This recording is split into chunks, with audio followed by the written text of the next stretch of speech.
In today's video, I'm going to be talking to you about the top 5 mistakes first-time bikepackers make, and bike tourists in general.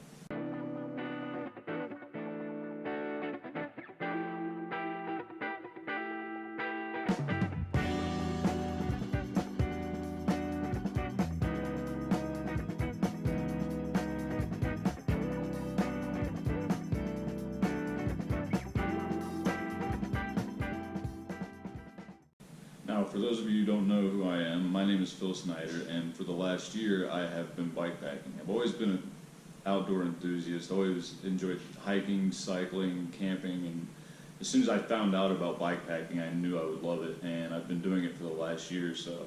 So be sure to subscribe so you can follow me on my journey as I make mistakes along the way, and bring you some entertainment along the way. Recently, I posted a few questions to a couple Facebook groups I belong to. Those questions being, what mistakes did you make when you first started out, and what mistakes do you see for other first-timers making? I got quite a few responses, and those threads are actually still going along. I posted them probably about a week ago now, and there's people still commenting on them. Some of them have over 100 responses on them, I think. But without further ado, here are the top 5 mistakes people make and how you can avoid them. Number 1 mistake, using the wrong bike. Now, there's a lot of bad advice out there on the internet. A lot of people saying, oh, just use the bike you currently have, it's the best one to use. I don't really believe in that theory. If you've only got a mountain bike at home and you want to do long distance road touring, it's not the best bike for you. It's not going to be the best bike to use on that kind of tour.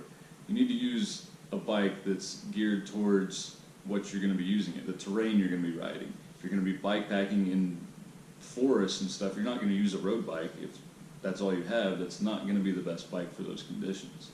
And also make sure that bike is in the best working order it can be in. Do your homework on doing bike maintenance.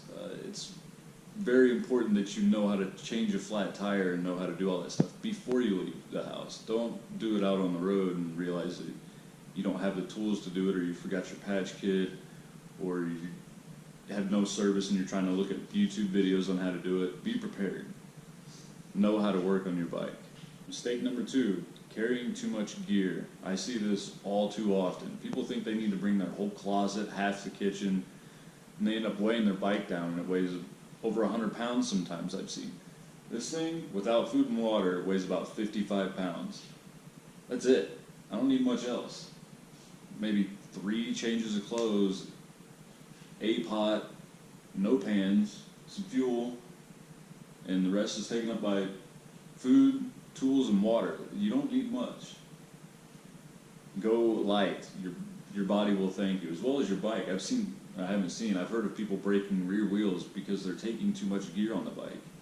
And also practice riding a loaded bike before you leave on this 300-mile tour. You'll be thankful you did in the long run.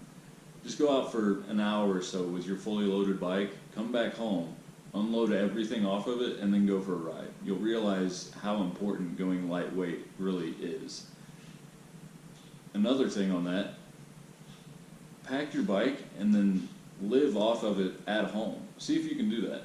If you can live off your bike for a week at home and then re-inventory everything, you'll realize what you didn't use in that week and can most likely go without it.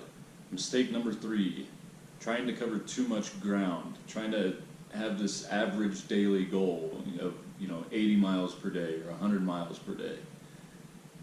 You could probably physically do it if you prep, but at the same time you're not going to enjoy your surroundings at all. All you're going to be focused on is riding. From the time you get up to the time you go to bed, you're just going to be focused on riding. What if you pass a road that kind of looks interesting and you want to go explore it?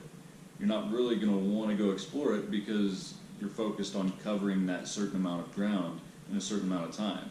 I made that mistake personally, and I got burned out very quickly. From the moment I got up, I needed to pedal and pedal and pedal, and couldn't stop and take the breaks that I wanted to, or sit in a park and just enjoy it for a little bit. The focus was covering ground. That's all it was covering ground.